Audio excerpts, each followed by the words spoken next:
بسم الله الرحمن الرحيم إنما المؤمنون الذين إذا ذكر الله وجلت قلوبهم وإذا تليت عليهم آياته زادتهم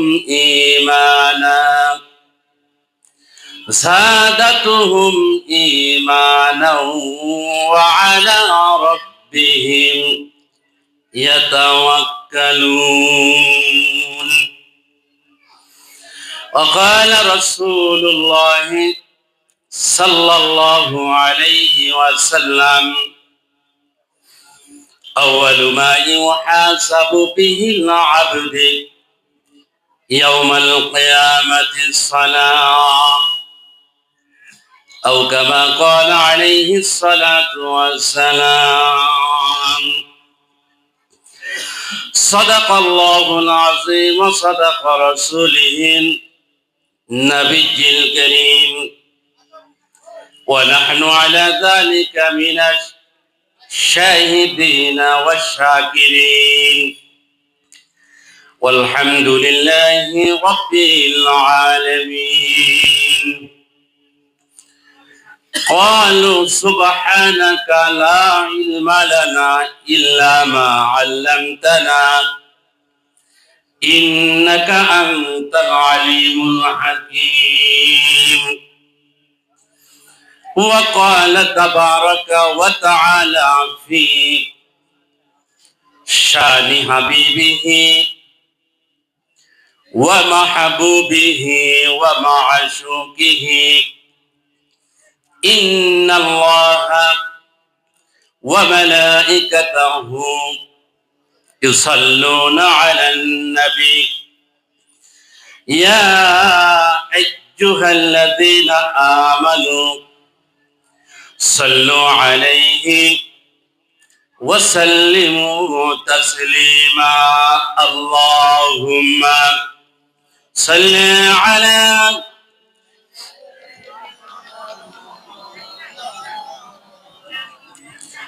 وعلى آل سيدنا.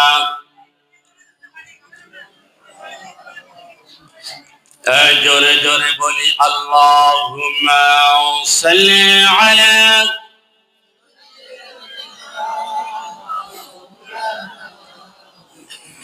وعلى آل سيدنا.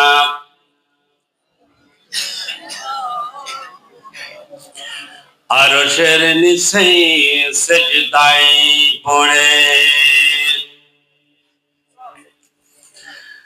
কাঁদবেন গো নবী যারে যার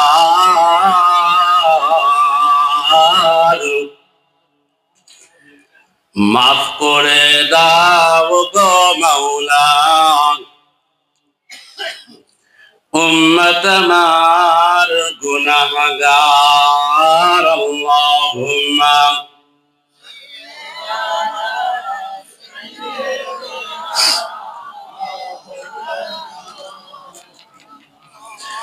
وعلى آل سيدنا. ভাই খুব মহব্বতে পড়তে হবে দুরূদ শরীফ, খুব মহব্বতের সাথে। আল্লাহুম্মা সাল্লি আলা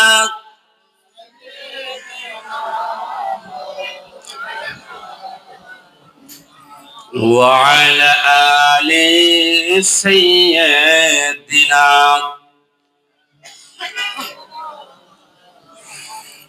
بلغ العلا بكماله كشف الدجى بجماله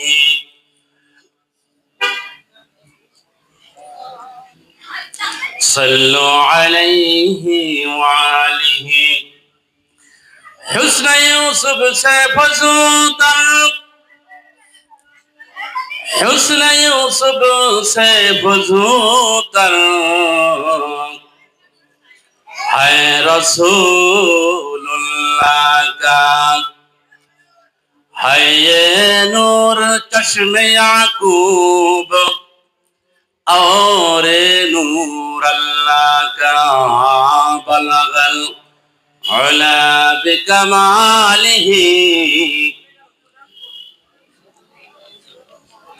हसनत जमीअ खसालिही सल्लु अलैहि व आलिहि ला इलाहा इल्लाल्लाह। জিকিরের সাথে সাথে ওই পিছনে যারা আছেন আপনারা খালি জায়গাটা একটু পূর্ণ করে আমার সামনে একটু আগায় আসেন, একটু আগায় আসেন।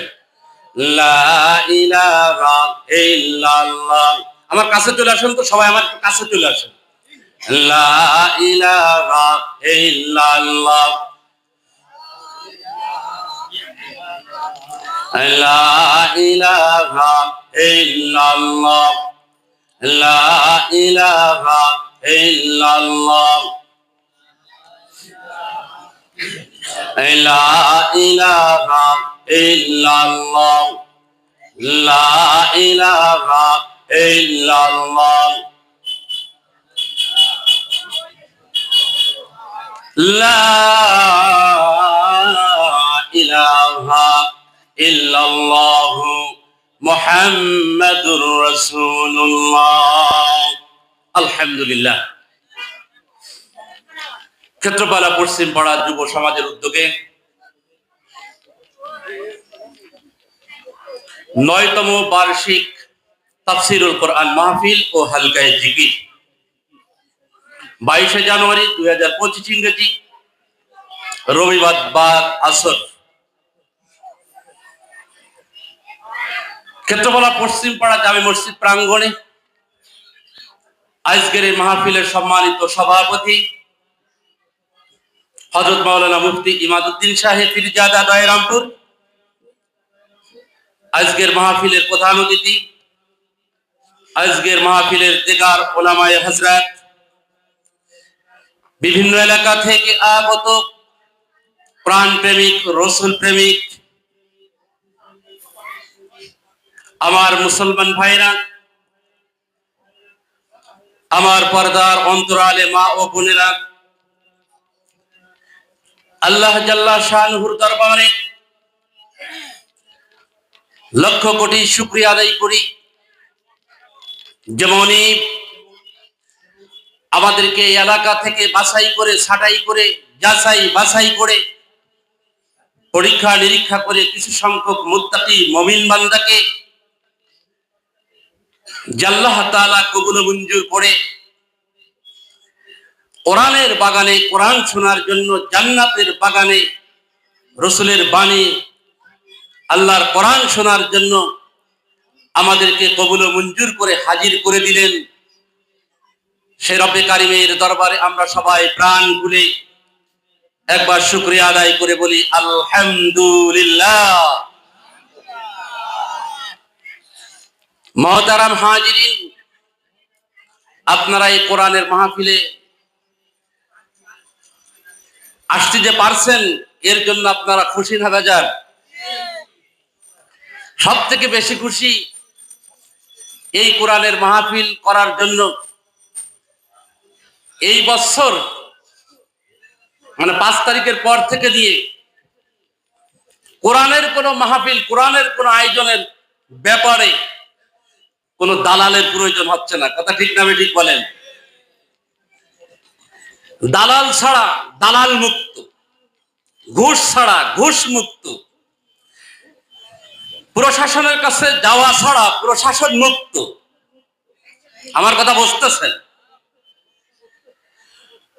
কোন ধরনের পেরেশানি, কোন ধরনের টেনশন ফেল করা ব্যতি রেখেই এই যে কোরআনের আয়োজনটা এই গ্রামবাসী করতে পারলেন, আর এই সুযোগটা যে আল্লাহ তাআলা করে দিলেন, তারই বুনিয়াদে আপনারা যে কোরআন শুনতে পারতেছেন, এই জন্য আরেকবার সেই রব্বে কারিমের দরবারে আমরা শুকরিয়া আদায় করে বলি আলহামদুলিল্লাহ। মুহতারাম হাজিরিন, সময় কম, কথা বেশি। আমি আপনাদের খেদমতে মহাগ্রন্থ আল কোরআনের সূরা আনফালের আমি 2 নম্বর আয়াত তেলাওয়াত করেছি। আল্লাহ নবী সাল্লাল্লাহু আলাইহি সাল্লামের অসংখ্য হাদিসের মধ্য থেকে দুটি হাদিসের টুকরা আপনাদের সামনে আমি পাঠ করেছি। এই কোরআনের আয়াত এবং এই হাদিসের টুকরা দুটিকে সামনে রেখেই অল্প সময়ের মধ্যেই আমি আমার আলোচনা শেষ করব। আপনারা টেনশনে পড়ে গেছেন যে দ্বিতীয় বক্তা এখন উঠেছে, প্রধান বক্তা কখন উঠবে, মাহফিল কখন শেষ হবে। ভাই, এই মসজিদের এই আঙ্গিনায় বছরে কয়টা মাহফিল হয় বলেন তো? একটা মাহফিল হয় না? এই দিনটাকেই আগামীকাল ফিরে পাওয়া যাবে? এখানে কি আর কোরআনের আলোচনা করা হবে? এই কোরআনের এই মজমাটা করতে এই মহল্লাবাসী, এই যুব সমাজে 1 মাসের বেশি পরিশ্রম করা লাগছে। কথা ঠিক না বেঠিক বলেন? এই সময়টাকে কিন্তু হেলায় খেলায় কাটাই দেওয়া যাবে না, তুচ্ছ তাচ্ছিল্য করে এটা কাটাই দেওয়া যাবে না। অনেক মাহফিল থেকেই এবছরে আমার বিশেষ করে একটা মাহফিল থেকে আমাকে বলা হয়েছে যে হুজুর, মাহফিলটা আমরা দিয়েছি কিন্তু 2 জন মানুষ 2টা কথা বলছে।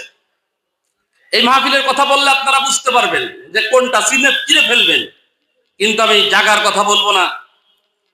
কি হয়েছে? আল্লাহর বান্দা একজন বলেছেন, যুব সমাজ তোমরা তো কোরআনের মাহফিল দিচ্ছ,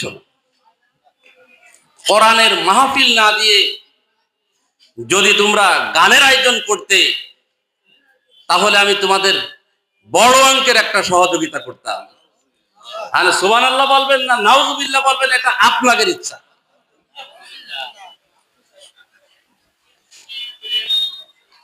আরেক আল্লাহর বান্দা বলেছেন, গ্রাম থেকে এতগুলো টাকা বের হয়ে যাচ্ছে, গ্রাম থেকে এতগুলো টাকা বের হয়ে যাচ্ছে, ওর ক্ষতি হয়ে যাচ্ছে, ও কিন্তু 1 টাকাও দেয় নাই। গ্রাম থেকে এত টাকা বের হয়ে যাচ্ছে আর এই টাকা বের করে তোরা কোরআনের মাহফিল দিবি। বলেন তো এই আচরণগুলো কার? আল্লাহ তাআলা এই আচরণগুলো কার সেটা বলতেছে। وقال الذين كفروا لا تسمعوا لهذا القرآن والغوا فيه لعلكم تغلبون। আল্লাহ রাসূলের সময় নবী মুহাম্মদুর রাসূলুল্লাহ সাল্লাল্লাহু আলাইহি সাল্লাম যখন কোরআনের দাওয়াত দিতেন, আল্লাহ রাসূল যখন মক্কার মানুষগুলিকে কালেমার দাওয়াত দিতেন, ঠিক সেই সময় মক্কার কাফেরদের মধ্য থেকে লিডার যে কয়েকজন ছিল, লিডারের মধ্যে কয়েকজনের নাম আপনাদের সামনে বলে দিই। 1 নম্বরে আবু জাহেল, 2 নম্বরে উতবা, 3 নম্বরে শাইবা, 4 নম্বরে ওয়ালিদ ইবনে মুগিরা, কিন্তু এর মধ্যে অন্যতম হলো আবু লাহাব। এই মানুষগুলি তারা ঘুরে ঘুরে ঘুরে ঘুরে মক্কার জমিনে মানুষগুলিকে বলতো, ওই যে মুহাম্মদ আমাদের ভাতিজা, নতুন ধর্মের দাবিদার, খবরদার খবরদার তার কাছে যাবে না, ওই মানুষটার দ্বারের কাছে বসবে না। সে কোরআন তেলাওয়াত করে করে মানুষদেরকে শোনায়, নতুন ধর্মের দাওয়াত দেয়, তার কাছে যাবে না। কেন কেন যাব না কেন? তার কাছে যদি তোমরা যাও তাহলে সে পাগল হয়ে গেছে, তোমরাও তার সান্নিধ্যে লাভ করলে তার কাছে তোমরা গেলে তোমরাও কিন্তু পাগল হয়ে যাবে। সুবহানাল্লাহ বলবেন কি নাউজুবিল্লাহ বলেন, ওটা আপনাদের ইচ্ছা।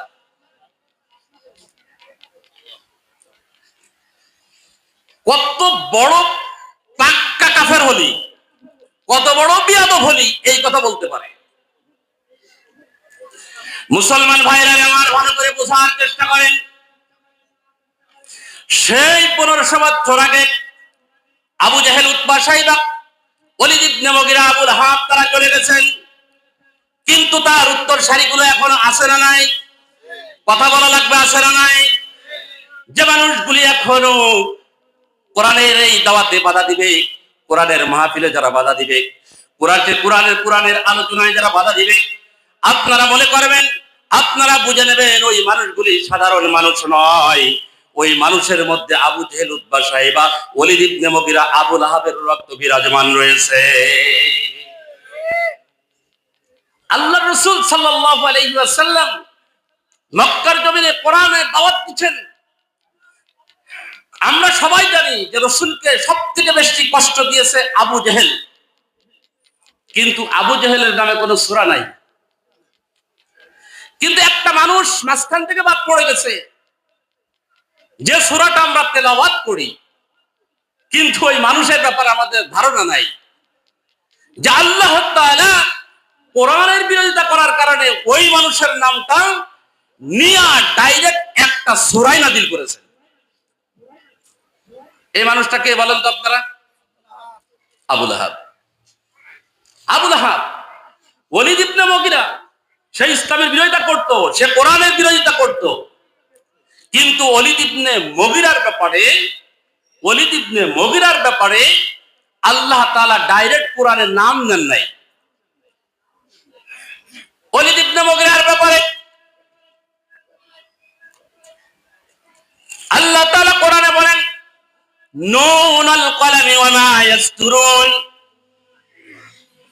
এই সূরা নুনটা, তার মানে সূরা কলমটা আল্লাহ তাআলা নাযিল করলেন ওলীদ ইবনে মুগীরার শানে।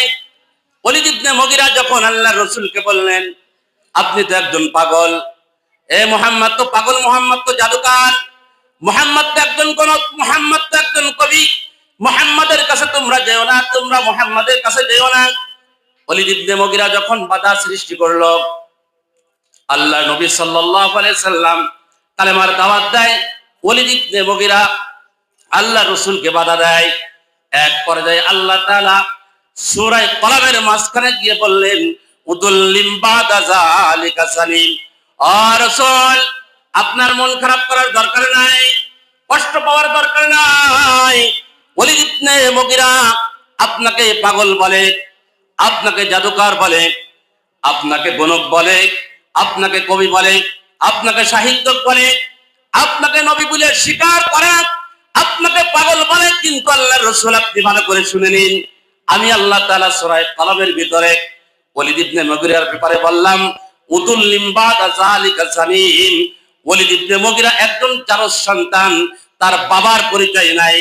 যুগে যুগে যারা কোরআনে মাহফিলে বাধা দিবে, আলেমদেরকে বাধা দিবে, আলেমদের পিছনে রাখবে, আলেমদের উপরে অত্যাচার করবে, জুলুম নির্যাতন করবে, আল্লাহর রাসূলকে ডাক দিয়ে আল্লাহ তাআলা সূরা কলমের ওই আয়াতখানা নাযিল করে বললেন, ওই মানুষগুলি কিন্তু সাধারণ মানুষ নয়, ওই মানুষগুলি হলো জারজ সন্তান। সাধারণ কোন মানুষ কোরআনের মাহফিলে বাধা দেবে না, কোন ঈমানদার কোরআনের মাহফিলে বাধা দিবে না, বাধা দিতে আসবেও না। আলেমদের মহব্বত করবে, আলেমদেরকে বুকে টেনে নিবে এবং আলেমদেরকে সহযোগিতা করবে। কথা ঠিক না ঠিক বলেন?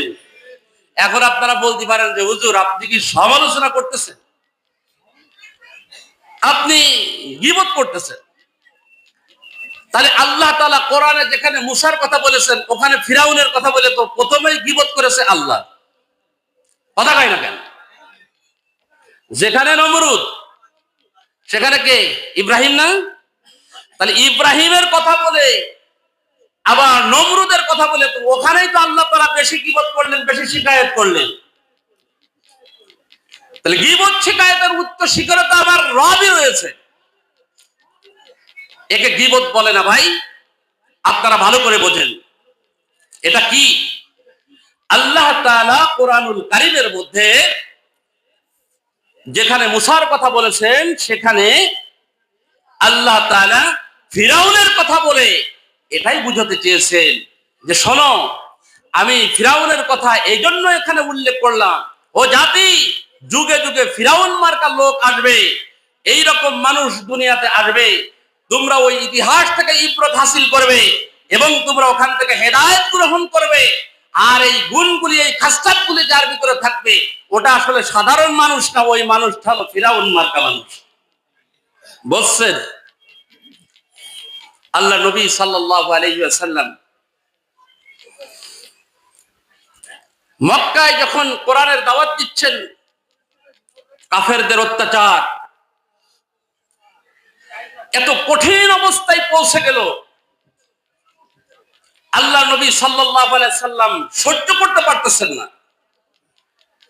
এক পর্যায়ে রাসূল বলতেছেন, মাতা নাসরুল্লাহ, আল্লাহর পক্ষ থেকে, ও রব তোমার পক্ষ থেকে সাহায্য কখন আসবে?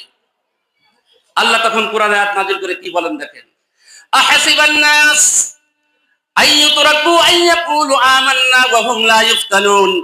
আহাসিবান নাস, মানুষ কি ধারণা করে, আইয়াকুলু আমান্না, যে আমি মুখে মুখে বললাম আমি ঈমান এনেছি, আমি জান্নাতে চলে যাব, শুধু আমি মুখে বললাম আমি ঈমানদার, আমি ঈমান এনেছি, আল্লাহ তাআলা বলেন শুধু মুখে উচ্চারণ করলেই জান্নাতে যাওয়া যাবে না। ও মুসলমান ভাইরা রে আমার, মুসলমানের ঘরে জন্ম নিয়েই কিন্তু মুসলমান হওয়া যায় না, মাথায় টুপি দিলেই মুসলমান হওয়া যায় না, রাসূলের সুন্নাত দাড়ি রাখলেই কিন্তু মুসলমান হওয়া যায় না। আল্লাহ তাআলা বলেন, কত সুন্দর করে আল্লাহ তাআলা বলেন, আহাসিবান নাসু আইয়ুতরাকু আইয়াকুলু আমান্না ওয়া হুম লা ইফতানুন। মানুষ কি ধারণা করে যে তারা মুখে মুখে বলেছে আমরা ঈমান এনেছি, কিন্তু তারা জান্নাতে চলে যাবে, তাদেরকে পরীক্ষা নেওয়া হবে না। অন্যত্র আল্লাহ তাআলা বলেন, আম হাসিবতুম আন তাদখুলুল জান্নাতা ওয়া লাম্মা ইয়াতিকুম মাসালুল লাযীনা খালাউ মিন ক্বাবলিকুম মাসাতুহুমুল বাসাউ ওয়াদ দাররাউ ওয়া যুলজিলু হাত্তা ইয়াকুলার রাসূল ওয়াল্লাযীনা আমানু মাআহু মাতা নাসরুল্লাহ আলা ইন্না নাসরাল্লাহি করিব। ও মুসলমান ভাইরা রে আমার, আল্লাহ নবী সাল্লাল্লাহু আলাইহি সাল্লামকে ডাক দিয়ে আল্লাহ তাআলা বলেন, ও নবী আপনি আপনার উম্মতদেরকে শোনায়া দেন, আম হাসিবতুম আন তাদখুলুল জান্নাহ, আমি কি তাদেরকে এমনি জান্নাতের ভিতরে প্রবেশ করায়া দিব, কিন্তু আমি তাদেরকে পরীক্ষা নিব না, পরীক্ষা ছাড়া কোনো ঈমানদার করে মুসলমান জান্নাতে যাইতে পারে না। যতক্ষণ পর্যন্ত না একজন ঈমানদারের উপরে পরীক্ষা না আসবে, আল্লাহর পক্ষ থেকে পরীক্ষা এসে নির্বাচিত না হবে, নির্বাচিত না হওয়া পর্যন্ত ওই আল্লাহর বান্দা জান্নাতে যাইতে পারবে না। আল্লাহ নবী সাল্লাল্লাহু আলাইহি সাল্লাম ডাক দিয়ে বললেন, হো আমার উম্মতেরা তোমরা শোনো, পূর্বে যে সমস্ত নবী রাসূলগুলি এসেছেন তাদের উম্মতদের উপরে যে অত্যাচার হয়েছে, তাদের উপরে যে নিপীড়ন হয়েছে, তাদের উপরে যে জুলুম হয়েছে, তোমরা কি জানো কেমন অবস্থা হয়েছে তাদের? ওই মানুষগুলিকে ধরা হতো, ধরে পিলারের সাথে বাঁধা হতো, শরীর থেকে পোশাকগুলি খুলে নিয়ে লোহার কেরণি তাদের চামড়ার উপরে, শরীরের উপরে লাগাইয়া দেওয়া হতো, আর ওই লোহার আশ্রা দিয়ে তাদের শরীর থেকে গোশত, চামড়া, মাংসগুলি একেবারে হাড্ডি থেকে আলাদা করে ফেলা হতো। তাদের কপালের উপরে করাত লাগাইয়া মাজা পর্যন্ত মাটির উপরে, যে মাটির ভিতরে গেড়ে দিয়ে ওই মানুষগুলিকে দুই খণ্ডিত করে ফেলা হতো। কিন্তু ওই মানুষগুলিকে এত অত্যাচার করা হয়েছে, এত নিপীড়ন করা হয়েছে, কিন্তু ওই মানুষগুলি আল্লাহর দিন থেকে ফিরে আসে নাই। আমরা তো মনে মনে চিন্তা করতেছি যে সব শেষ হয়ে গেছে, যদি একটু জুলুম নির্যাতন, যদি একটু মায়ের, একই দোকানে কিনা বেচা করতেছে দুই মসজিদের হুজুর, দুটোই বড় মসজিদ, দোকানদার কাছে আপনি তো ওই মসজিদের হুজুর আর এতে এই মসজিদের হুজুর, তো আপনার নামে মামলা তো 8টা, তো ওর নামে মামলা তো একটাও নেই, কিরাম হুজুর দুইজন।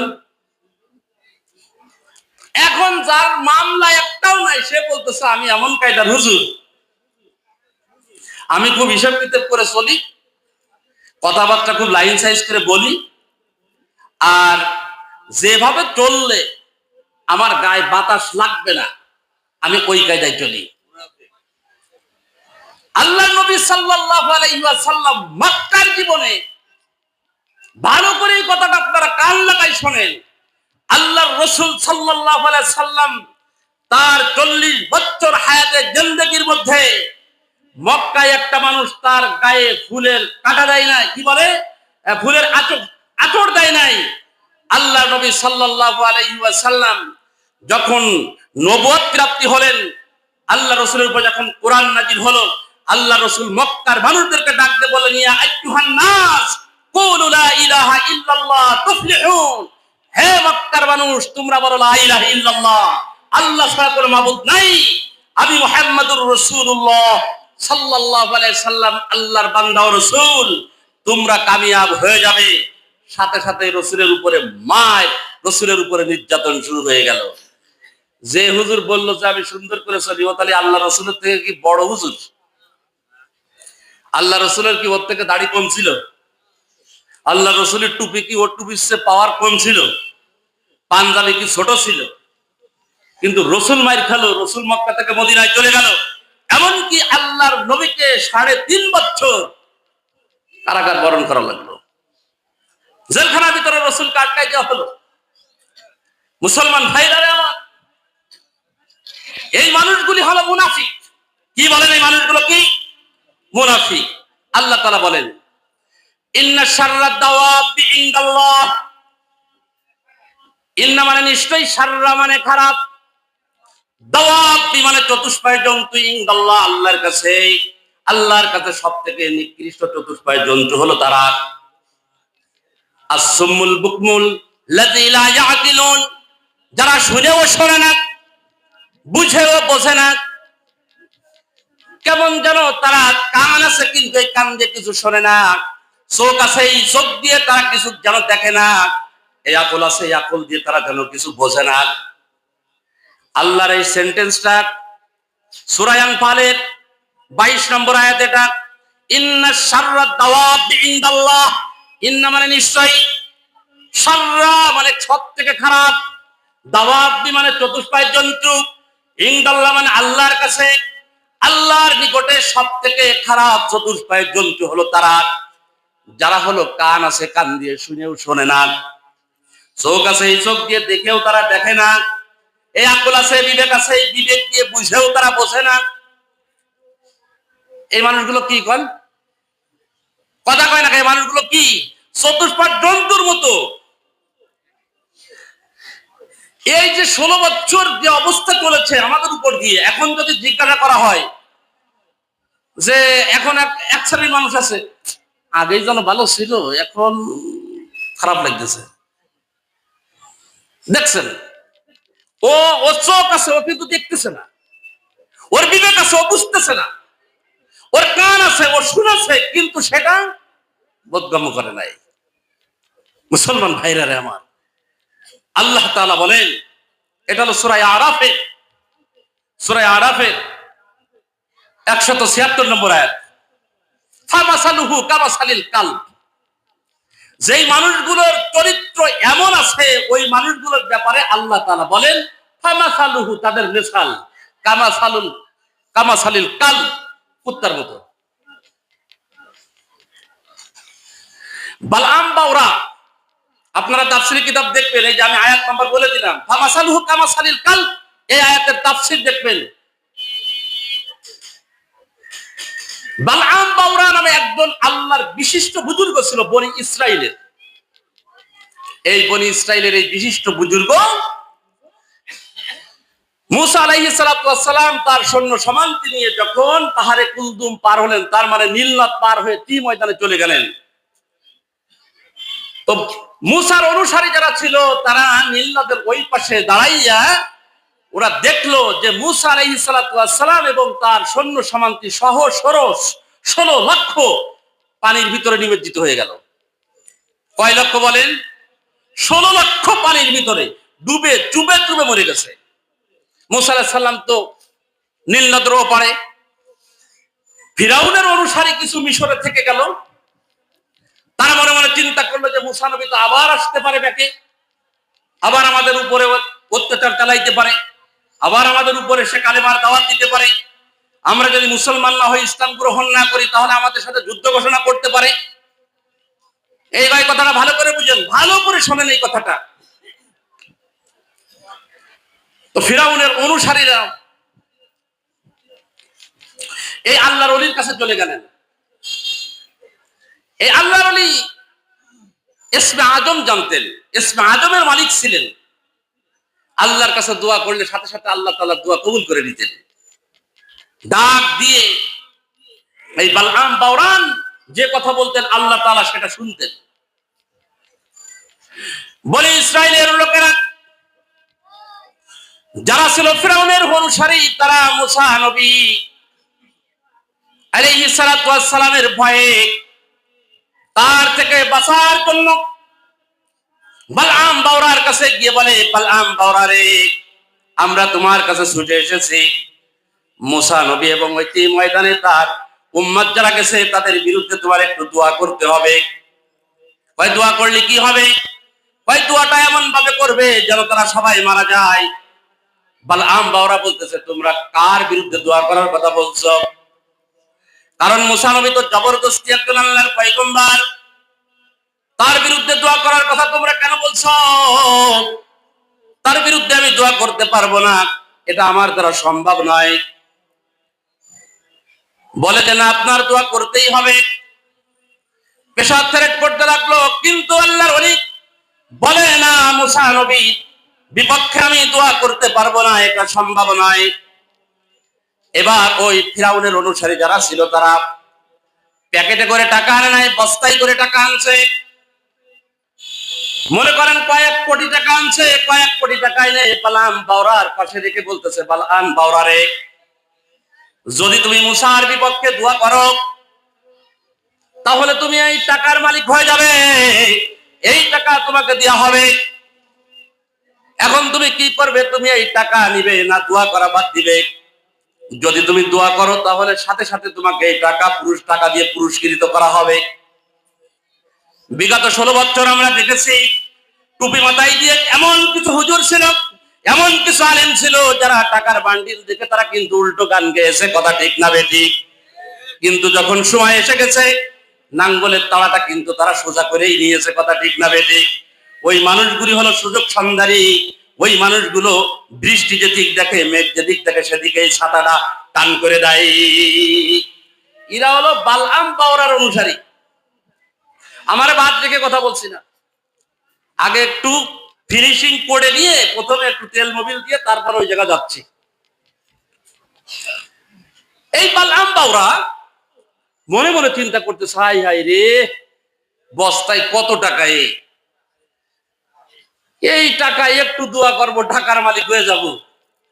দেখেন কত বড় আল্লাহর ওলি, ইসমে আজমের মালিক, কিন্তু টাকা দেখে এখন সবকিছু ভুলে গেছে। বলতেছে, এই ফিরাউনের অনুসারে তোরা একটু থাম, আমি একটু আল্লাহর সাথে ইলহাম করে নি, ইসমে আজম পড়ে আল্লাহর সাথে একটু সম্পর্ক করে দেখি দেই মুসার বিরুদ্ধে দোয়া করতে বলে কিনা। তারপরে নির্জনে চলে গেছে, যাই এখন বালআম বাওরা আল্লাহর কাছে দোয়া করতে, আল্লাহর কাছে বলতেছেন ইসমে আজম দিয়ে, যে আল্লাহ, এই ফিরাউন সম্প্রদায়ের লোকেরা আমার কাছে আসছে মুসার বিরুদ্ধে দোয়া করার জন্য, আমি কি একটু দোয়া করে দেব? আল্লাহ তাআলা বললেন, খবরদার ওই টাকার বান্ডিলের দিকে তাকায় না, খবরদার ওই টাকার বান্ডিলের দিকে তাকায় না, মুসার বিরুদ্ধে দোয়া করতে যেও না, বনি ইসরাইলদের বিরুদ্ধে দোয়া করতে যেও না। আল্লাহর ওলি ফিরাউনের অনুসারীদেরকে ডাক দিয়ে বলতেছেন যে, শোনো, আমি আল্লাহর সাথে ইলহামের মাধ্যমে কথা বলেছি, আল্লাহ তাআলা দোয়া করতে নিষেধ করছেন, দোয়া করা যাবে না। তা বলতেছে, তাহলে এই যে টাকার বস্তা গাড়ি করে আবার বাড়ি নিয়ে যাব? কত বড় পরীক্ষা দেখেন। তুমি শুধু একটু দোয়া করে দাও, অল্প একটু দোয়া করে দাও, এই টাকা আমরা সব তোমাকে দিয়ে চলে যাব। দুটো পাঁচটা কথা বলতে তোমার সমস্যাটা কি? বালআম বাওরা মনে মনে চিন্তা করলেন, 1 মিনিটের জন্য একটু দোয়া করবো মুসার বিরুদ্ধে, কোটি টাকার মালিক হয়ে যাব, কোটি টাকার বান্ডিল আমি পেয়ে যাব। এবার ওদেরকে সাথে করে নিয়ে বালআম বাওরা এবার হাতটা উত্তোলন করলেন, হাতটা উঠায় এবার দোয়া করতেছেন, রব্বে কারীম রে, এই যে আমার এখানে যারা এসেছে এরা সব ফিরাউনের অনুসারী, আমি বসে থাকতে থাকতে যেন দেখতে পারি তোমার পক্ষ থেকে গজবে সেইরা যেন মরে যায়। ওরা এবার বলতেছে, বালআম বাওরা রে, টাকার বস্তা ধরে দিলাম, তুই মুসার বিপক্ষে দোয়া করবি, ঘটনাটা কি হচ্ছে রে? মুসা বলতেছে, আল্লাহ দোয়া তো করতেছে, বালআম বাওরা বলতেছে, আল্লাহ দোয়া তো করতেছি মুসার বিপক্ষে, এরকম হচ্ছে কেন? কি হচ্ছে? জিহ্বা বেঁকায়ে ঘুরে তোদের দিক চলে যাচ্ছে। সোজা করো, সোজা করো, জিহ্বা সোজা করো। শক্ত হও, বালাম বাওরা শক্ত হও, তারপরে দোয়া করো। বালাম বাওরা এখন চেষ্টা করতেছে, খুব চেষ্টা করতেছে, হয় না। বদদুয়া হয়ে গেল কাদের বিরুদ্ধে বলেন? বদদুয়া হয়ে গেল এখন ফিরাউন অনুসারী যারা ছিল তাদের বিরুদ্ধে বদদুয়া হয়ে গেল। মুসলমান ভাইরা আমার ভালো করে শুনুন, বালআম বাওরার এবার জিহ্বাটা বের হয়ে গেল। ভিতরের দিকে জিহ্বা করি আর জিহ্বাটা যায় না, ভিতরের দিকে নেওয়ার চেষ্টা করতেছে কিন্তু ভিতরের দিকে জিহ্বা যায় না। কুত্তার মতো বালআম বাওরা এখন হাঁপানো শুরু করেছে। আল্লাহ রাব্বুল আলামিন কোরআনের আয়াত নাযিল করে বললেন, ফামাসালুহু কামাসালিল কালব। এই বালআম বাওরার মতো যাদের চরিত্র আছে, টাকার বান্ডিল দেখে ইসলামকে ভুলে যাবে, কোরআনকে ভুলে যাবে, আলেমদেরকে ভুলে যাবে। মুসলমান ভাইরা রে, আবার আল্লাহ রাব্বুল আলামিন বলেন ওই মানুষগুলি কিন্তু জমিনের মধ্যে মানুষ না, ওই মানুষগুলি হলো আসলে দুই পায়ে কুত্তা। ফামাসালুহু কামাসালিল কালব। ওরা কি বলেন? ওরা হলো কুত্তা। মনে হবে যে মানুষ ঘুরে বেড়াচ্ছে, আপনার সাথে থাকবে, চলবে ফেরবে। আপনি যখনই বলেন ভাই চলেন তো মসজিদে একটু নামাজ পড়ে আসি, ভাই আমার এই লুঙ্গিটা ভালো পাক নেই, তো আসলে সাপটাপ নেই, আমি তো আসলে পরিষ্কার পরিচ্ছন্ন করিলাম কিন্তু কি একটা হয়ে গেছে, আপনি জানেন।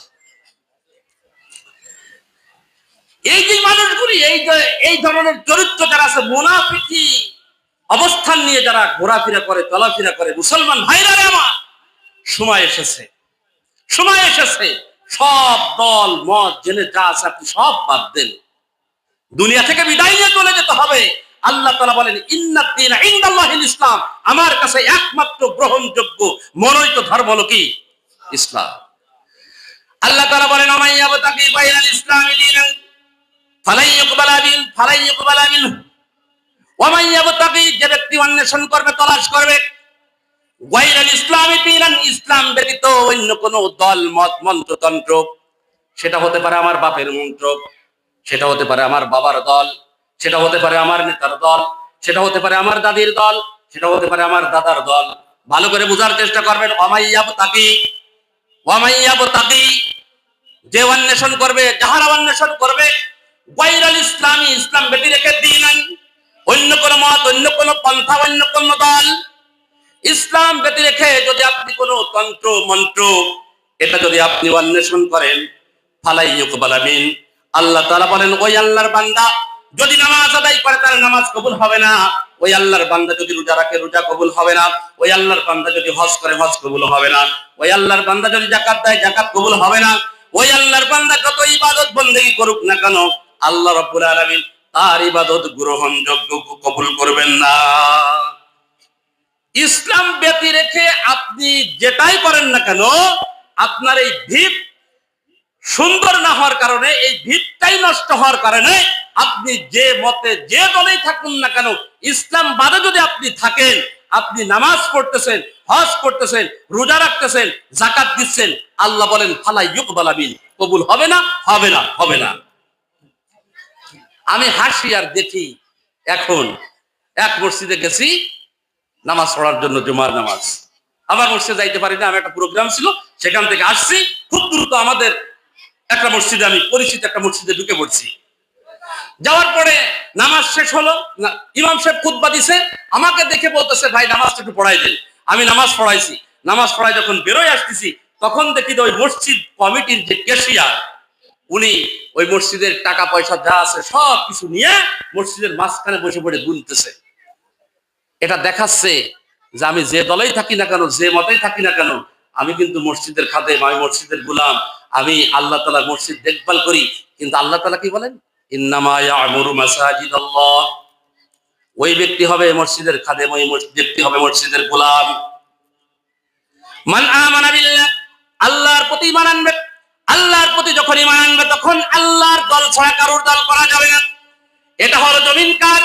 আল্লাহর জমিনে আল্লাহর কোরআন প্রতিষ্ঠিত করতে হবে, শুধুমাত্র কেবলমাত্র জমিনদার আইন চলবে কার? কথা বলেন না কেন?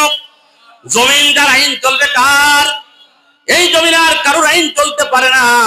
ও মুসলমান ভাইরা রে আমার, আপনি মসজিদ কমিটির সভাপতি হতে পারেন, আপনি মসজিদ কমিটির সেক্রেটারি হতে পারেন, কিন্তু আল্লাহ তাআলা বলেন ইন্নামা ইয়ামুরু মাসাজিদাল্লাহ, নিশ্চয়ই তারা মসজিদ কমিটির সভাপতি হবে যারা মান আমানা বিল্লাহ, আল্লাহর প্রতি ঈমান আনবে, ওয়া আকামাস সালাতা ওয়া আতাজ যাকাতা ওয়া লাম ইয়াখশা ইল্লাল্লাহ, ওই মানুষগুলি নামাজ প্রতিষ্ঠিত করবে আর তারা তাদের যাকাত ফরজে যাকাত দিয়ে দেবে, একমাত্র শুধুমাত্র কেবলমাত্র আল্লাহ ছাড়া আর কাউকে তারা সে ভয় করবে না। আল্লাহ ছাড়া তার অন্তরে কারুর ভয় থাকবে না। আমি যদি এখানে বসে কোরআনের আয়াতগুলো গোপন গাপান করে সিপা সাফার মধ্যে দিয়ে যদি আমি আলোচনা করে চলে যাই যে না আমারে মারতে পারে, কাটতে পারে, ধরতে পারে, এইরকম যদি চিন্তা ভাবনা করে আমি চলে যাই, তাহলে কি হবে? কিয়ামতের ময়দানে আল্লাহ তাআলা আমাকে ডাক দিয়ে বলবে তুই একটা কাজ্জাব, তুই একটা মিথ্যুক। আল্লাহ তাআলা তখন জাহান্নামের আগুনের কেসিতে আমার জিহ্বাটাকে কেটে দিবে। কিন্তু এখান থেকে বের হয়ে যাওয়ার পরে আমি মাসুমের হাতটা যদি কেটে নেওয়া হয়, এখান থেকে যাওয়ার পরে আমি মাসুমের পাটা যদি কেটে নেওয়া হয়, আর আমার এই রক্তে যদি জমিনটা রঞ্জিত হয়ে যায়, পক্ষান্তরে আমার বাবা মা কেঁদে কেঁদে যদি জমিনটা ভিজায় দেয়, চোখের এক ফোঁটা পানি জমিনের মধ্যে পড়বে। কিন্তু এই কোরআনের হক কথা বলে যাওয়ার কারণে, সঠিক কথা বলে যাওয়ার কারণে আমার মায়ের আমার বাবার চোখের পানি জমিনে পড়বে। আল্লাহ রাব্বুল আলামিন বলবেন কেঁদো না রে কেঁদো না, এই চোখের পানি আমি এত মূল্য দিয়েছি, এত মূল্য দিয়েছি, এক ফোঁটা চোখের পানির বিনিময়ে আমি আল্লাহ তাআলা তোমার জান্নাতের ভিতরে মর্তবা বুলন্দ করেছি। সঠিক কথা বলতে হবে, হক কথা বলতে হবে ভাই। আল হক মাররুন। আল্লাহর নবী এই দ্বীনের দাওয়াত দিতে গিয়েই তো তাকে বলা হলো পাগল। কথা ঠিক না বেঠিক? মুসা আলাইহিস সালাতু ওয়াস সালাম যখন দ্বীনের দাওয়াত দিচ্ছেন, মুসা আলাইহিস সালাতু ওয়াস সালামকে বলা হলো পাগল। মুসা নবীকে পাগল বলা হলো। আল্লাহ নবী সাল্লাল্লাহু আলাইহি ওয়াসাল্লাম যখন দ্বীনের দাওয়াত দিলেন তাকে বলা হলো জাদুকর। মুসা আলাইহিস সালামকে বলা হলো জাদুকর। মুসা নবীকে ঠেকানোর জন্য, মুসা নবীকে ফিরাউন ঠেকানোর জন্য, আল্লাহ নবী সাল্লাল্লাহু আলাইহি সাল্লামকে মারার জন্য দারুন নদুয়াতে যেমন আবু জেহেল বৈঠক করেছিল, মুসা নবীকে মারার জন্য ফিরাউনও ঠিক সেই রকম বৈঠক করেছিল। এক পর্যায়ে বলে মুসারে কি বলা যায়? কেউ বলতেছে তারে পাগল বলো, কেউ বলে করে জাদুকর বলো, এক একজন এক এক ধরনের কথা বলতেছে। ইবলিস একটু দূরে দাঁড়িয়ে আছে। ইবলিস মনে মনে চিন্তা করলো মানুষের সুরতর ভিতরে না ঢুকলে হবে না, মজবে না। ইবলিস আস্তে করে ওই মজবার ভিতরে ঢুকে গেছে। ভাই কি হচ্ছে এখানে? তো বলে মুসা তো কালেমার দাওয়াত দেয়, নতুন ধর্ম চালু করেছে, ভাই ওর কারণে তো বাঁচতেছি না। ও হাতের লাঠি নাই, সে আর লাঠি আবার সাফ হয়ে যায়, বগলের তলে হাত দেয়, এরকম দেয়, দেওয়ার সাথে আলো হয়ে যায়। মুসা আলাইহিস সালাম বদদুয়া করে খাবার খাইতে বসি, প্লেটের উপরে ব্যাং উঠে যায়। মুসা আলাইহিস সালাম বদদুয়া করে পানি যখন খাইতে যায়, পানি তখন রক্ত হয়ে যায়। গাছের উপরে যখন পঙ্গপাল পড়ে একেবারে সাথে সাথে গাছ সব খেয়ে ফেলে দেয়। মানে মুসার বদনাম বদনাম একের পর এক চলতেছে। তো ইবলিস বলতেছে ভাই একটা কাজ করা যায়। কি কাজ? ভাই আপনার একটা কথা বলতে পারেন, পাগল বললেও কেউ মানবে না, জাদুকর বললেও মানবে না, কবি বললেও মানবে না। আপনার একটা কাজ করেন, আপনারা বলবেন কি যে মুসা আলাইহিস সালাম তো আমাদের সাথে উলঙ্গ হয়ে গোসল করে না, বিবস্ত্র হয়ে তো গোসল করে না। ওই জামানায় বিবস্ত্র হয়ে গোসল করাটা জায়েজ ছিল, কিন্তু মুসা আলাইহিস সালাম কোনোদিন বিবস্ত্র হয়ে গোসল করেন নাই। তো মুসা তো আমাদের সাথে বিবস্ত্র হয়ে গোসল করে না, তাহলে মুসার সমস্যা আছে। কি সমস্যা আছে? তো সমাজের লোকেরা বলে দিবা যে মুসা হলো এক শিরা। কি বলেন? একটা আছে একটা নেই। বুখারী শরীফের হাদিস আদারা, একটা আছে একটা নাই। এটা যদি বলা যায় তাহলে মুসা আলাইহিস সালামের ঠেকানো যাবে। কারণ একজন অযোগ্য মানুষ, অপরিপূর্ণ একজন মানুষ, এই অপরিপূর্ণ একজন মানুষকে নবী বানানো হয়েছে, আর সেই ব্যক্তি তোমাদেরকে দাওয়াত দিচ্ছে, তার কথা তোমরা শুনো না। যদি সে পরিপূর্ণ মানুষ হতো তাহলে তোমাদের সাথে সে গোসল করতো। এটা শিখাই দিল কে বলেন? কথা বলেন, কে শিখাইলো? ইবলিস শিখাইলো। সবার পছন্দ হয়েছে যে হ্যাঁ। তো এখন মুসা আলাইহিস সালাম পরের দিন যখন কালেমার দাওয়াত দিচ্ছে, তখন বলতেছে যে বনি ইসরাইলরা বলতেছে না না তোমার কথা শোনা যাবে না, আমরা জানি ও তুমি আদারা, একটা আছে একটা নাই। কি ব্যাপার, কি কয়? আশ্চর্য হয়ে গেছে। মুসলমান ভাইরা আমার, ভালো করে বোঝার চেষ্টা করুন। মুসা আলাইহিস সালাম কেমন একটা বদনাম দেওয়া হলো, মুসা আলাইহিস সালামকে এমন একটা তহমত লাগাই দেওয়া হলো। বনি ইসরায়েলরা যারা মুসার অনুসারী ছিল তারা সবাই মুসা থেকে দূরে চলে গেল। বিগত 6 বছর আলেমদেরকে এমন তহমত দেওয়া হয়েছে, কাউকে বানানো হয়েছে রাজাকার, কাউকে বানানো হয়েছে আল বদর, কাউকে বানানো হয়েছে জঙ্গি। বলা হয়েছে কি হয় নাই বলেন? ও মুসলমান ভাইরা আমার, ভালো করে বোঝার চেষ্টা করেন। ফিরাউন যেমন মুসাকে বলেছিল, পক্ষান্তরে আবু জাহেল যেমন রসুলকে বলেছিলেন, এই যুগের কিছু এরকম নব্য আবু জাহেল এবং নব্য ফিরাউন আছে, তারা কিন্তু আলেমদেরকে নিয়ে এইভাবে তারা কিন্তু কটূক্তি করেছে। মুসলমান ভাইরা আমার, মুসা আলাইহিস সালাম কষ্ট পাইলেন, এমন কষ্ট পাইলেন ভারাক্রান্ত হৃদয় নিয়ে তিনি বেড়ান। এক পর্যায়ে মরুভূমির ভিতরে চলে গেলেন। এমন একটা জায়গায় মুসা নবী গেলেন যেখানে কোনো মানুষ নাই, নির্জন একটা জায়গায় মুসা নবী পৌঁছালেন। মুসা আলাইহিস সালাম সেখানে গিয়ে দেখলেন মরুভূমির ভিতরে একটা কূপ দেখা যায়, একটা ঝর্ণা নহর মতো দেখা যায়। মুসা আলাইহিস সালাম সামান্য কিছু কাপড় নিয়ে গেলেন, মনে মনে চিন্তা করলেন এখানে কোনো মানুষ নাই, আমি একটু গোসল করে নিই। মুসা আলাইহিস সালাম নিজের শরীর থেকে কাপড়গুলি খুললেন, কাপড়গুলি খুলে ফেললেন আলা হাজারে এবং রাখলেন পাথরের উপরে। মুসা আলাইহিস সালাম শরীর থেকে কাপড় খুলে পাথরের উপরে রেখে নির্জনে একা একা মুসা আলাইহিস সালাম গোসল করতেছেন। মুসা নবী যখন গোসল থেকে উঠে আসলেন, উঠে এসে উনি পাথরের উপর থেকে, মুসা আলাইহিস সালাম পাথরের উপর থেকে কাপড় নিয়ে যখন কাপড়টা পরবেন, যখন ধরতে গেছেন সাথে সাথে পাথর দৌড় মারছে। মুসা আলাইহিস সালাম বলছেন, সাওবা আমার কাপড় কই, আমার কাপড় দাও। কিন্তু পাথর তো সরে না, পাথর সরে না। আল্লাহ রাব্বুল আলামিন বললেন, পাথর রে, ওই যে ফিরাউন তোমাকে বলেছে, মুসা নবীকে বলেছে, আমার বন্ধুকে বলেছে সে নাকি এক শিরাব, এটা দেখাই দিতে হবে, এটা জাতির সামনে প্রকাশ করে দিতে হবে। ও মুসলমান ভাইরা আমার, কেমন যেন পাথরটা দৌড়াইতে দৌড়াইতে দৌড়াইতে দৌড়াইতে নারিকেল বাড়ি আর একেবারে চৌরাস্তার মাঝখানে যেখানে ফিরাউনের অনুসারীরা ছিল সেখানে গিয়ে থেমে গেল। বুঝতেছেন কথা? মুসা আলাইহিস সালাম কিন্তু দৌড়চ্ছে, দৌড়তে আর বলতেছে আমার কাপড় দে, আমার কাপড় দে, আমার কাপড় দে। কিন্তু পাথর থামে না, এই ধরে ফেলতেছে, আবার দৌড় মারতেছে। মুসা নবী ওইভাবে যাইতে যাইতে যাইতে যাইতে এমন একটা জায়গায় চলে গেল যেখানে প্রচন্ড পরিমাণ মানুষ, আর সেই মানুষগুলি হলো বেশি ফিরাউনের অনুসারী। মুসা আলাইহিস সালাম যখন সেখানে গিয়ে পৌঁছালেন, পৌঁছানোর পরে পাথরও থেমে গেল।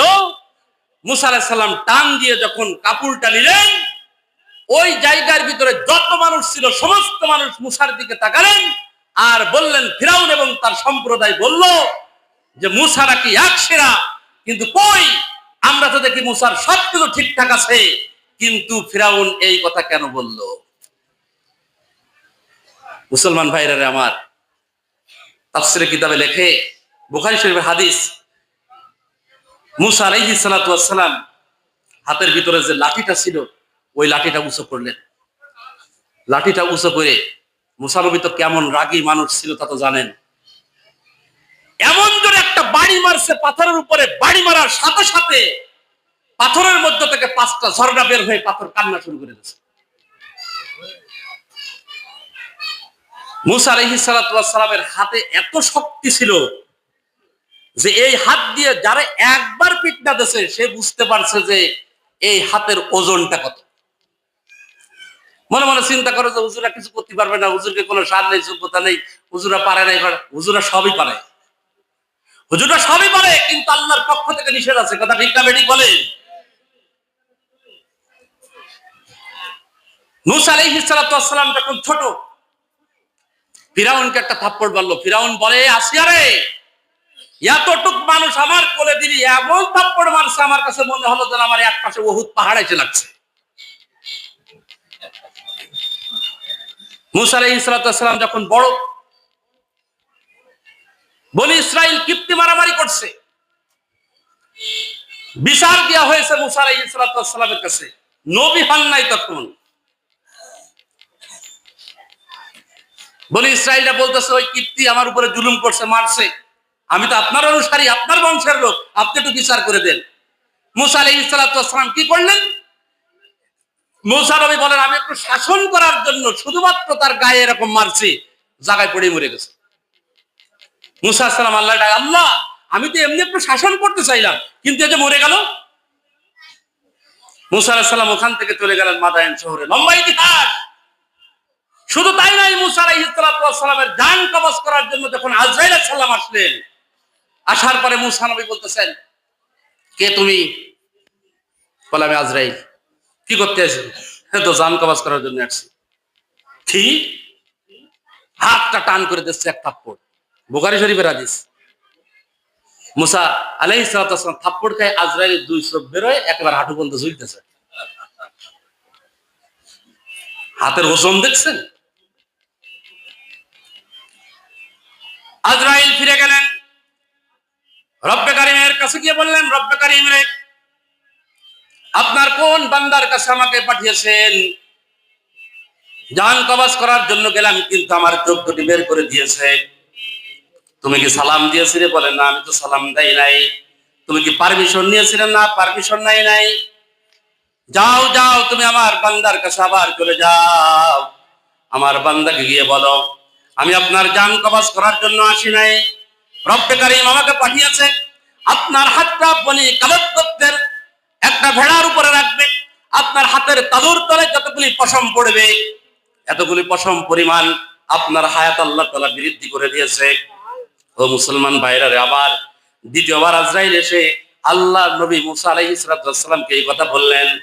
এবার মুসা নবী বলে, ভাই আজরাইল রে, এতদিন বাঁচার পরেও আবার দুনিয়া থেকে বিদায় নিয়ে যেতে হবে?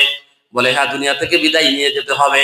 বলে যদি দুনিয়া থেকে বিদায় নিয়ে চলে যেতে হয়, তাহলে আমি দুনিয়ায় দেখতে চাই না, আমার জানটা কবজ করে নিয়ে যা। মুসলমান ভাইরা রে আমার, আল্লাহ তাআলা বলে ইন্নামাল মুমিনুনা আল্লাযীনা ইযা যুকিরাল্লাহ, নিশ্চয়ই মুমিন হলো তারা, তাদের সামনে যখন আল্লাহর কোরআন তেলাওয়াত করা হয়, তখন তাদের হৃদয়টা, তখন তাদের অন্তরটা ভয়ে কেঁপে ওঠে। সুবহানাল্লাহ বলতে পারেন নাই? প্রকৃত মুমিন হলো তারা, তাদের সামনে যখন আল্লাহর কোরআন তেলাওয়াত করা হবে, আল্লাহর কোরআন তেলাওয়াত করে যখন তাদেরকে শোনানো হবে, আল্লাহর জিকির যখন তাদের সামনে করা হবে, সাথে সাথে তাদের অন্তরটা আল্লাহর ভয়ে কেঁপে উঠবে। কেন কেঁপে উঠবে? কারণ আল্লাহ তাআলা বলেন ইন্না জাহান্নামা কানাত মিরসাদা, নিশ্চয়ই জাহান্নাম প্রতিজ্ঞায় আছে লিত্তাগীনা মাআবা, কাদের জন্য প্রতিজ্ঞায় আছে? সীমালঙ্ঘনকারীদের জন্য। সীমালঙ্ঘনকারী কারা? সীমালঙ্ঘন কারা করেছে? দুনিয়ায় যারা মন চাই জীবন জিন্দেগি পরিচালনা করেছে, কোরআন হাদিস মানে নাই, রাসূলের তরিকা যারা মানে নাই, সুদ ঘুষের কারবার করেছে। মুসলমান ভাইরা রে আমার, লম্বা ব্যাখ্যা। আল্লাহ রাব্বুল আলামিন বলেন লাবিসিনা ফিহা আহকাবা, ওই জাহান্নামের ভিতরে এই পাপিষ্ঠ ব্যক্তিগুলি তারা কিন্তু থাকবে অনন্তকাল, অনন্তকাল, অনন্তকাল তারা জাহান্নামের ভিতরে থাকবে। ও মুসলমান ভাইরা রে আমার, হযরত জিবরাইল আলাইহিস সালাতু ওয়াস সালাম একদিন জাহান্নামের পাশ দিয়ে যাচ্ছেন, হঠাৎ করে তিনি জাহান্নামের ভিতর থেকে শব্দ শুনতে পাইলেন। এটা হাদিসে কুদসি বলছি, আল্লাহ তাআলা নিজেই বলেছেন। ওই জাহান্নামের মধ্য থেকে তিনি শুনতে পাইলেন ইয়া হান্নান ইয়া মান্নান বলে ডাকতেছে, ইয়া হান্নান ইয়া মান্নান, ইয়া হান্নান ইয়া মান্নান। জিবরাইল আলাইহিস সালাতু ওয়াস সালাম কিংকর্তব্য বিমূঢ় হয়ে গেলেন।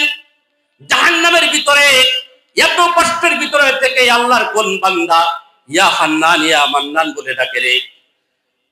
জিবরাইল আলাইহিস সালাতু ওয়াস সালাম চলে গেলেন আল্লাহর দরবারে, আরশের নিচে সিজদায় পড়ে গেলেন। সিজদায় পড়ে রব্বে কারীমকে ডাকতে বলতেছেন, রব্বে কারীম রে, জাহান্নামের ভিতরে তোমার এক বান্দা ইয়া হান্নান ইয়া মান্নান বলে ডাকে, এই বান্দার প্রতি আমার একটু দরদ হয়েছে, যার কারণে আমি তোমার কুদরতি কদমের কাছে এসে সিজদায় পড়ে গিয়েছি। আমি তোমার এই বান্দাকে একটু দেখতে চাই। আল্লাহ রাব্বুল আলামিন বললেন জিবরাইল রে, তুমি মাথাটা উঠাও, মাথাটা উঠায় তুমি চলে যাও জাহান্নামের দরজায়। জাহান্নামের মালিক ফেরেশতাকে বলো ওই আল্লাহর বান্দাকে বের করে আনতে। কেন এত কষ্টের ভিতরে থেকে সেই ইয়া হান্নান ইয়া মান্নান বলে? জিবরাইল আলাইহিস সালাতু ওয়াস সালাম চলে আসলেন জাহান্নামের দরজায়। জাহান্নামের দরজায় এসে, ও মুসলমান ভাইরা রে আমার, জাহান্নামের দরজায় এসে মালিক ফেরেশতাকে ডাক দিয়ে বলতেছেন, ভাই মালিক ফেরেশতারে, ওই আল্লাহর বান্দাটাকে একটু বের করে আনা যায় না? যে আল্লাহর বান্দা জাহান্নামের ভিতরে পড়ে আল্লাহর নামটা করুণ সুরে ডাকে, ইয়া হান্নান ইয়া মান্নান বলে। বলে হ্যাঁ যাই। তো যাও যাও, তুমি একটু জাহান্নামের মধ্য থেকে আল্লাহর ওই বান্দাকে বের করে আনো। মালিক ফেরেশতা বলে, আমি জাহান্নামের ভিতরে ঢুকে গেলাম, জাহান্নামের ভিতরে আমি তন্ন তন্ন করে খুঁজতেছি, কিন্তু আল্লাহর ওই বান্দাকে আমি খুঁজে পাই না। কেন কেন খুঁজে পাওয়া যায় না? কারণ আল্লাহ তাআলা জাহান্নামকে এমন ভাবে প্রজ্বলিত করেছেন, জাহান্নামের আগুনটা পুরো কালো হয়ে গেছে। আল্লাহ তাআলা বলেন, জাহান্নামের আগুন আমি প্রজ্বলিত করি মানুষ আর পাথর দিয়ে। জাহান্নামের আগুন আল্লাহ তাআলা জ্বালান মানুষ দিয়ে আর পাথর দিয়ে। মালিক ফেরেশতা বলে যে আমি জাহান্নামের মানুষগুলিকে চিনি আমার নিজের সন্তানের মতো, কিন্তু আমি ওই মানুষটাকে কেন খুঁজে পাই না? জিবরিল আমিন আবার উড়াল দিয়ে চলে গেলেন রব্বে কারীমের দরবারে। আল্লাহ তাআলার আরশের নিচে সিজদায় পড়ে গেলেন। সিজদায় পড়ে যাওয়ার পরে আল্লাহ তাআলা বললেন, জিবরাইল রে, কেন তুমি সিজদায় পড়ে গেলে? তুমি মাথা উত্তোলন করো।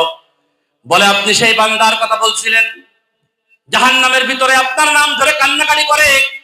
মালিক ফেরেশতা তাকে খুঁজে পাই নাই, তাকে তো বের করা যায় নাই। আল্লাহ তাআলা বললেন, ও জিবরাইল, তুমি যাও, তুমি যাও, যাইয়া মালিক ফেরেশতাকে বলো, মালিক রে, জাহান্নামের অমুক স্থানে অমুক পিলারের কাছে অমুক খুঁটির ওখানে তাকে লটকায় রাখা হয়েছে, তুমি সেখানে চলে যাও। মুসলমান ভাইরা রে আমার, এখানে শিক্ষা আছে, ভালো করে শুনুন। এবার জিবরাইল আলাইহিস সালাম ফেরেশতা মালিককে ডাক দিয়ে বললেন, মালিক রে, যাও যাও, আল্লাহর পক্ষ থেকে দিক নির্দেশনা দেওয়া হয়েছে, নির্দিষ্ট স্থানে তুমি যাও, সেখানে গেলে তুমি আল্লাহর বান্দাকে পাবে। মালিক ফেরেশতা বর্ণনা করতেছেন, আমি যখন সেখানে গেলাম, সেখানে যাইয়া দেখি আল্লাহর বান্দাকে পা উপরের দিকে দিয়ে মাথা নিচের দিকে দিয়ে ঝুলাইয়া রাখা হয়েছে। সব কিছু সমস্ত শরীরে একেবারে পেঁচিয়ে আছে, আগুনে একেবারে আঙ্গার হয়ে পড়ে আছে। ওই মানুষটাকে চেনা যায় না। ওই মানুষটাকে আমি যখন টান দিই তখন ওখান থেকে বের হয়ে আসে না। ও মুসলমান ভাইরা আমার, এক পর্যায়ে সেখান থেকে তাকে বের করে আনা হলো। বের করে এনে যখন জিবরিল আমিনের সামনে দিয়ে টেনে নিয়ে যায়, ওই মানুষটাকে মানুষ মনে হয় না, মানুষ দেখা যায় না। জিবরিল আমিন ওই মানুষের মাথার সামনের চুল ধরে আবে হায়াত পানির ভিতরে যখন তাকে ফেলে দিলেন, ফেলে দেওয়ার পরে সাধারণ একটা মানুষ, স্বাভাবিক মানুষে পরিণত হয়ে গেলেন।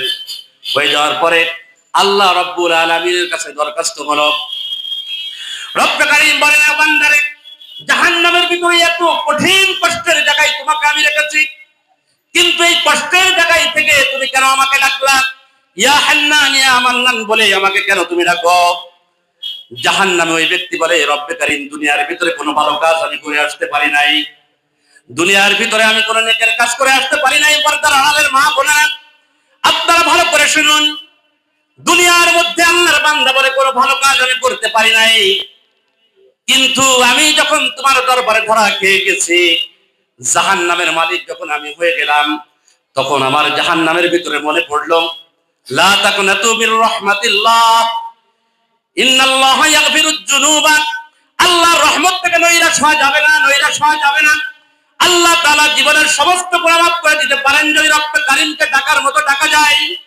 দুনিয়ার মধ্যে রব্বে কারীম তোমাকে ডাকতে পারি নাই, তোমাকে ডাকতে পারি নাই, জাহান্নামের ভিতরে পয়ড়া তোমাকে একটু ডাকার চেষ্টা করি। জাহান্নামের ভিতরে পয়ড়া এত কষ্টের ভিতরে থাইকাও তারপরে একটু ইয়া হান্নান ইয়া মান্নান বলে একটু ডাকি রে মালিক। আমার এই ডাক যদি তোমার কাছে ভালো লেগে থাকে, আর আমি তোমাকে ডাকছি মাফির আশায়, আর যদি তোমার বিন্দু মাত্র যদি তোমার ভিতরে দয়া হয়ে থাকে, ও রব্বে কারীম, তুমি আমাকে মাফ করে দাও, তুমি আমাকে মাফ করে দাও। আল্লাহ রাব্বুল আলামিন বললেন, জিবরিল দেখ, যে বান্দা দুনিয়ার মধ্যে আমাকে ডাকতে পারে নাই, ভুল করেছে জাহান্নামের ভিতরে, কিন্তু সে অনুতপ্ত হইল, আর আমি আল্লাহকে বলে নাই ইয়া হান্নান ইয়া মান্নান বলে ডাকলো, আমি আমার বান্দাকে মাফ করে দিলাম, তুমি আমার বান্দাকে জান্নাতের মালিক বানায়া দাও। মুসলমান ভাইরা রে আমার, মুসা আলাইহিস সালাতু ওয়াস সালামের ঘটনা বলছিলাম, মাঝখান থেকে আপনাদের আরেকটা ঘটনা শোনায়া দিই। আল্লাহ নবী সাল্লাল্লাহু আলাইহি ওয়াসাল্লামের জামানায় হযরত ওমর রাদিয়াল্লাহু তাআলা আনহুর কাছে একজন আল্লাহর বান্দা এসে কান্না করতেছেন, বলে যে ওমর রে, আমি গুনাহ করে ফেলেছি, আল্লাহ তাআলা কি আমার গুনাহ মাফ করবে?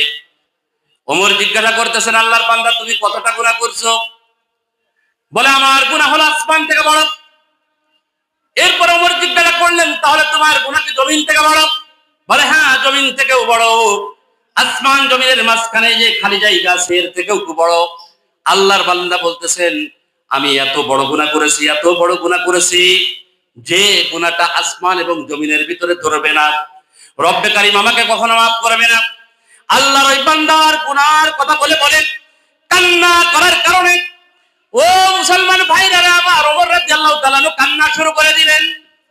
ওমর রাদিয়াল্লাহু তাআলা আনহু বলতেছেন, ও ভাই বলো তুমি কি গুনাহ করেছো? কত বড় গুনাহ তুমি করেছো? কত বড় গুনাহ তুমি করেছো?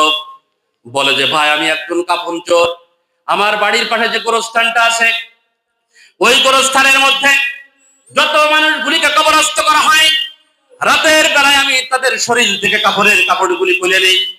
তামবিহুল গাফিলিন কিতাবের মধ্যে আল্লামা সমরকান্দি, আবুল্লাহ সমরকান্দি রাহমাতুল্লাহ আলাইহি হাদিস খানা উল্লেখ করেছেন যে এবার আল্লাহর নবী সাল্লাল্লাহু আলাইহি ওয়াসাল্লামের সাহাবী হযরত ওমর রাদিয়াল্লাহু তাআলা বললেন, এই আল্লাহর বান্দা দূর হয়ে যাও, তুমি তো একজন কাফন চোর। বলে যে আমি কি গুনাহ করেছি এখনো বলা শেষ হয় নাই।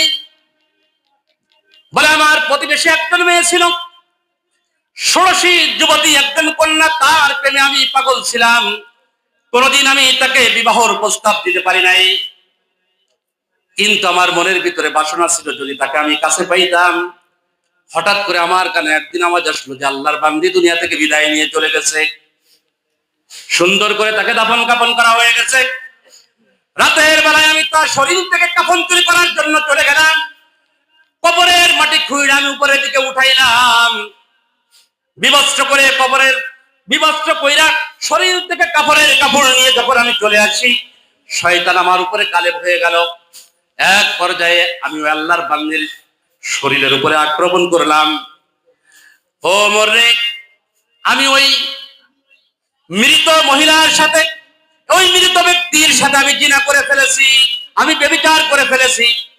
শুধু তাই নাই, শুধু তাই নাই, ব্যভিচার করে যখন আমি কবর থেকে উঠে আসি, আমি পিছন দিকে তাকাইয়া দেখি ওই আল্লাহর বান্দি দাঁড়ায়া গেছে। দাঁড়ায়া বলে, রে এ যুবক, তুই কবরের ভিতরে এত মানুষের কাপড়ের কাপড় চুরি করেছিস, কোনদিন তো কাউকে নাপাক করে যাস নাই, কাউকে তো তুই অপবিত্র করে যাস নাই, কিন্তু আজকে তুই আমাকে কেন অপবিত্র করলি? এই কবরস্থানের মধ্যে, গোরস্থানের মধ্যে কোনো মানুষ তো অপবিত্র নাই। যা যা যা, এমন একটা দিন আসবে যেদিন তুই অপবিত্র হয়ে যাবি রব্বে কারীমের দরবারে। তোমার হিসাব দিতে হবে। যতক্ষণ পর্যন্ত না আমাকে তুমি নাপাক করেছো, আমার সাথে ব্যভিচার করেছো, এর বিচার না হবে, ততক্ষণ পর্যন্ত কিয়ামতের ময়দান থেকে এক কদম তোমাকে আগাইতে দিব না। আল্লাহর বান্দি এই কথা যখন বললেন, পিছন দিকে যুবক তাকায়া সুন্দর করে দেখছে, এই কথাটুকু বলে কবরের ভিতরে আবার ঘুমিয়ে পড়ছে। ওমরের কাছে এসে কান্না করে যুবক, গুনাহ মাফ হবে না, কারণ গুনাহটা আসমান জমিন থেকে বড়। যুবকের কান্না দেখে ওমর কান্না শুরু করে দিলেন। হাউমাউ করে ওমর কাঁদতেছেন। ওমর বলে, রে এ বাসাতন আমার কাছ থেকে দূর হয়ে যা। তুই যদি আমার কাছে থাকিস তাহলে আল্লাহর গজব ইন্ডিপেন্ডেন্ট টাইমে আমার উপরেই পড়তে পারে। আল্লাহর বান্দা দৌড় মারলেন, হযরত আবু বকরের কাছে গিয়ে কান্না শুরু করে দিলেন। আবু বকর, আমি গুনাহ করে ফেলেছি। আবু বকর বলে, তোমার গুনাহটা কি আসমান থেকে বড়? বলে হ্যাঁ, আসমান থেকে বড়। গুনাহটা কি জমিন থেকে বড়? হ্যাঁ, জমিন থেকেও বড়। ও মুসলমান ভাইরা রে আমার, এবার ওমর রাদিয়াল্লাহু তাআলা আনহু ওমরের দরবার থেকে চলে গেল। আবু বকরের দরবারে গিয়ে এই যুবক কান্না করতেছে, কান্না করতেছে। এক পর্যায়ে যুবকের কাছ থেকে আবু বকর রাদিয়াল্লাহু তাআলা আনহু যখন ঘটনাটা শুনলেন, শোনার পরে আবু বকর বলতেছেন, আমার দরবারে তুমি দেখো না, আমার দরবার থেকে তুমি চলে যাও। আমার ভয় হয় আল্লাহর পক্ষ থেকে না জানি কখন গজব নাজিল হয়ে যায়। আল্লাহ নবীর দরবার থেকে যুবক যখন চলে যাচ্ছে, আল্লাহর আবু বকরের কাছ থেকে যখন যুবক চলে যাচ্ছেন, ঠিক ওই টাইমে যুবক মনে মনে চিন্তা করতেছেন, আবু বকর আমাকে বিদায় দিতে পারে, ওমর আমাকে বিদায় দিতে পারে, কিন্তু রাহমাতাল লিল আলামিন আমাকে বিদায় দিতে পারে না। আমি নবী মুহাম্মদুর রাসূলুল্লাহর কাছে একটু যাই। যুবক দৌড় দিয়ে রাসূলের কাছে গেলেন। পয়গম্বরের কাছে গিয়ে যখন ঘটনাটা খুলে বললেন, আল্লাহ রাসূল তখন যুবককে ডাক দিয়ে বলতেছেন, যুবক রে, আমার দরবার থেকে তুমি চলে যাও। এমন কোন মানুষ আমি পাই নাই যে মানুষটাই এমন গুনাহ করেছে আমার কাছে এসেছে, কিন্তু তুমি যে গুনাহ করেছো এই গুনাহ আল্লাহ তাআলা মাফ করবে না। আমার মনে হয় তোমার উপরে রব্বে কারীম গজব নাজিল করতে পারে। তুমি যদি আমার দরবারে থাকো তাহলে ওই গজবের ভাগীদার আমি হয়ে যেতে পারি। রাসূল দুচ্ছাই করে আল্লাহর বান্দাকে তাড়িয়ে দিলেন, যুবককে তাড়িয়ে দিলেন। যুবক চলে গেছে, এমন একটা জায়গায় গেছে যেখানে একেবারে মানুষহীন, জনমানবহীন একটা নির্বিড়ি জায়গায় চলে গেছে। আমার আলোচনার এক সার সংক্ষেপ আমি সেটার দিকে চলে আসছি। সেখানে গিয়ে এখন যুবক কান্না করতেছে। আল্লাহ তাআলা ডাকতে বলেন, ইয়া আইয়ুহাল্লাযীনা আমানু তুবু ইলাল্লাহি তাওবাতান নাসুহা। ইয়া আইয়ুহাল্লাযীনা আমানু, আল্লাহ তাআলা ঈমানদারদেরকে ডাকতে বলতেছেন, ঈমানদাররা, এতদিন পর্যন্ত তুমি ভুল করেছো, মানুষের তৈরি করা মতবাদের উপরে তুমি চলেছো, কুফরি মতবাদের উপরে তুমি চলেছো, জীবনটা তুমি ধ্বংস করে দিয়েছো। পর্দার আড়ালের মা বোনেরা, এতদিন পর্যন্ত নামাজ পড়ো নাই, রোজা রাখো নাই, পর্দা করো নাই, যাদের টাকা হয়েছে হজ করো নাই, যাকাত দাও নাই, এতক্ষণ পর্যন্ত তুমি কিন্তু ঘুষের লেনদেন করো। 10,000 টাকা দাও, 1 মণ ধান নাও, 1,000 টাকা লাগাইয়া সেখান থেকে তুমি 200 করে টাকা খাও। এমন আল্লাহর বান্দা আছে না নাই? এই যে আমরা ভুলের ভিতরে আছি, এই ভুল থেকে তওবা করে এখন আমাদের ফিরে আসতে হবে কোরআনের পথে। কিসের পথে? কোরআনের পথে ফিরে আসতে হবে। এই জন্য আল্লাহ তাআলা ডাক দিয়ে বলতেছেন, তুবু ইলাল্লাহি তাওবাতান নাসুহা। তওবায়ে নাসুহা যদি করতে পারো, আল্লাহ তাআলা তোমার জীবনের গুনাহ মাফ করবে তো করবেই, জীবনের গুনাহ মাফ করে দিয়ে ওই জায়গাটা নেকি দিয়ে ভরপুর করে দেবে। সুবহানাল্লাহ, সুবহানাল্লাহ। আল্লাহ রাসূল এই কথা যখন বললেন, আল্লাহর বান্দা চলে গেছেন। নিরিবিলি স্থানে গিয়ে আল্লাহর বান্দা কান্না করে। আল্লাহ তাআলা কোরআনের আয়াত নাজিল করে দিয়ে বলতেছেন, ও আল্লাহর বান্দা, কোরআনের আয়াত নাজিল করে দিয়ে বলতেছেন, ও আল্লাহর বান্দা মুহাম্মদ, ওই যে তুমি একটা আল্লাহর বান্দাকে তুমি ওই যে তাড়িয়ে দিয়েছিলে, ওই লোককে মাফ করার ক্ষমতা কে রাখে? তুমি না আমি? বলে যে আমি। আপনি রাখেন, তাহলে তুমি তাকে কেন তাড়াইয়া দিলা? আমি আল্লাহ তাআলা তার জীবনের সব গুনাহ মাফ করে দিয়েছি।